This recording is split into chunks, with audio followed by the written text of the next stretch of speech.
Sur les montagnes himalayennes, au-delà de 8000 mètres d'altitude, se situe la zone de la mort. L'oxygène y est si rare que la survie d'un être humain ne peut excéder quelques heures seulement. Le 25 mai 2006, sur l'arête nord-est de l'Everest, juste en dessous du sommet, l'alpiniste australien Lincoln Hall est en proie à un œdème cérébral très sévère. Considéré comme perdu et laissé pour mort, il survit miraculeusement à une nuit de délire et d'hallucination à plus de 8500 mètres. Voici son histoire.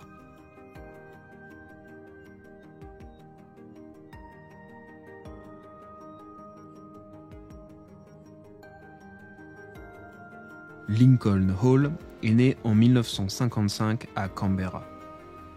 Il devient rapidement un grimpeur très complet, aussi à l'aise dans les fissures de Borumba Rocks que dans les cascades de glace de Blue Lake.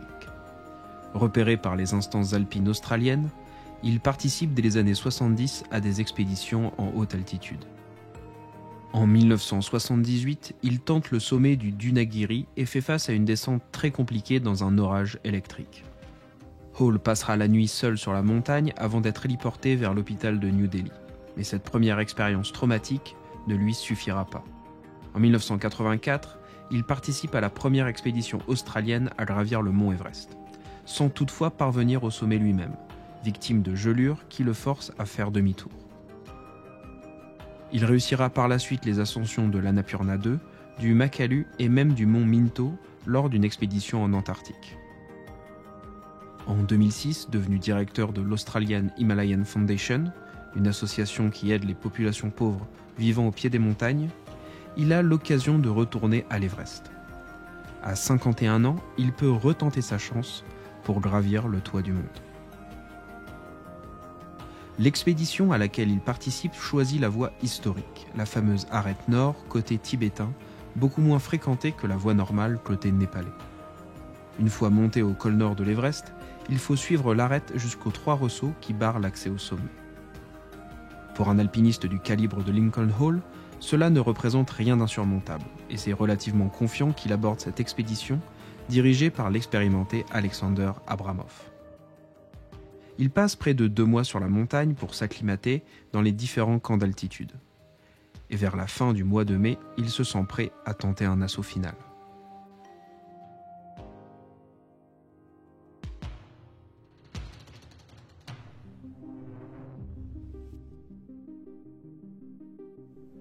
Le 25 mai à minuit, Lincoln Hall et ses guides Sherpas quittent le camp 3 à 8200 mètres en direction du sommet. Après 9 heures de progression constante, Lincoln est en vue de l'objectif et après un dernier effort sur la pente sommitale, il y est. Il a enfin réalisé son rêve, il se tient sur le point culminant de la planète. This is Lincoln. We're on the summit. We're on the summit. 20 minutes passent au sommet et le chef d'expédition Alex Abramov lui rappelle l'importance de redescendre. Don't begin, go down, go down. Don't forget that you need to go down. Descent is also important, over. We know that, and thank you for making it possible for me. Thanks, Alex. Bye.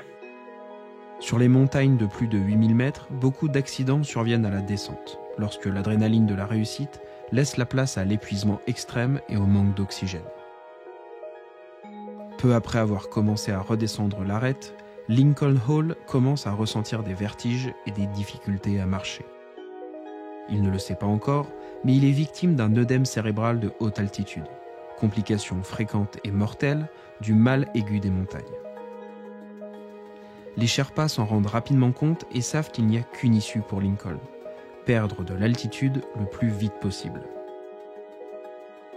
Au même moment, un autre membre de l'expédition, Thomas Weber, vient de rendre son dernier souffle un peu plus bas sur l'arête. Abramov doit assimiler ces 2 informations et pour éviter une tragédie totale, le chef d'expédition prend une décision. Il envoie un des Sherpas qui accompagnait Weber à la rencontre de Lincoln pour l'aider à descendre. Car Lincoln Hall est devenu totalement inopérant. Sa léthargie s'accompagne désormais d'accès de folie et d'hallucinations typiques de l'œdème cérébral. Il se bat même avec les Sherpas qui essayent simplement de le faire avancer. Ces brefs éclairs de lucidité permettent à la cordée de progresser, mais il s'effondre de nouveau, forçant les Sherpas à le porter littéralement sur leur dos. Le deuxième ressaut, qui nécessite une descente en rappel assez technique, est miraculeusement passé par Lincoln qui a repris brièvement ses esprits. Mais il a blessé au passage l'un des Sherpas avec ses crampons. Près de 17 heures après avoir quitté leur camp d'altitude et au prix d'un effort surhumain des guides Sherpas, Lincoln n'est redescendu qu'à 8600 mètres. La cordée est encore très exposée, en pleine zone de la mort, et les réserves d'oxygène s'épuisent. Si les Sherpas restent avec lui, ils mourront tous les 5. Lincoln Hall sombre doucement dans un coma, et ses Sherpas le déclarent mort à 17h20.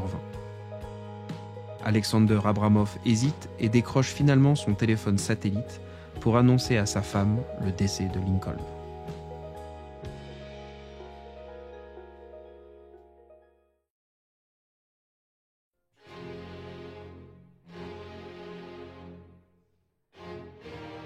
La nuit est tombée sur l'Everest.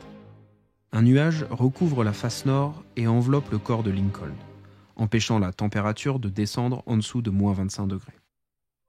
Et au beau milieu de la nuit, le miracle se produit. Lincoln Hall ouvre les yeux. Il est conscient de la situation dans laquelle il se trouve, mais est toujours en proie à d'intenses hallucinations. L'une d'elles lui fait ressentir d'intenses chaleurs alors qu'il est en réalité dans un stade avancé d'hypothermie. Il commence donc à se déshabiller, enlevant ses gants, son anorak, son bonnet et même ses lunettes. S'il n'a pas encore sombré dans un coma total, il est incapable de descendre et sait que sa survie, pour le moins improbable, est malheureusement vaine. Au petit matin, une cordée américaine est partie pour tenter le sommet. Il fait grand beau sur l'Everest, les conditions sont idéales et les alpinistes sont confiants dans leur réussite. Progressant à bonne allure, ils aperçoivent bientôt un homme seul, assis dangereusement sur l'arête, surplombant la face est de l'Everest.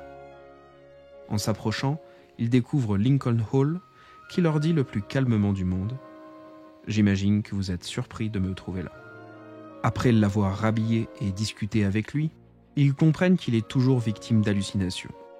Lincoln se croit sur le pont d'un bateau et aurait pu basculer à tout moment dans une chute de 3000 mètres dans le vide.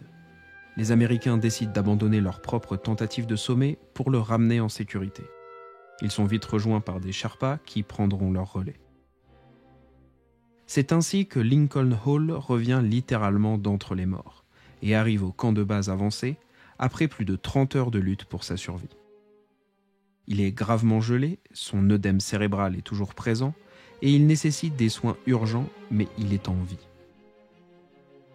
Alex Abramov passe donc un deuxième appel longue distance vers l'Australie pour annoncer à la femme de Lincoln Hall que son mari est finalement bien vivant.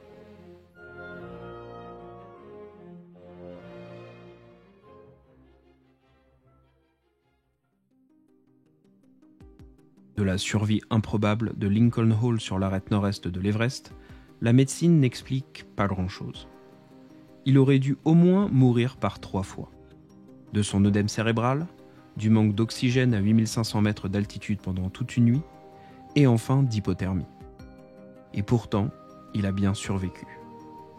La force de caractère et le dévouement des Sherpas, sa propre volonté à rester conscient malgré ses hallucinations, et un peu de chance lui auront permis de déjouer le sort qui l'attendait.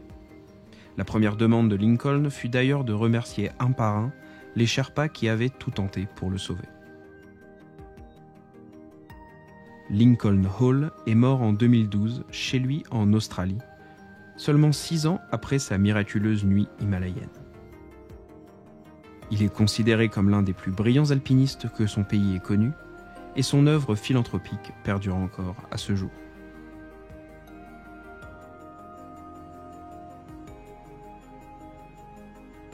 J'espère que vous avez apprécié cet épisode. Pour ma part, c'est une vidéo qui me tenait à cœur et que je voulais faire depuis longtemps. Et j'ai enfin trouvé, grâce aux images générées par l'intelligence artificielle, le moyen de vous illustrer cette histoire hors du commun. N'hésitez pas à me dire ce que vous en avez pensé. Et comme d'habitude, abonnez-vous, partagez et likez la vidéo. Je vous dis à très bientôt pour un nouvel épisode.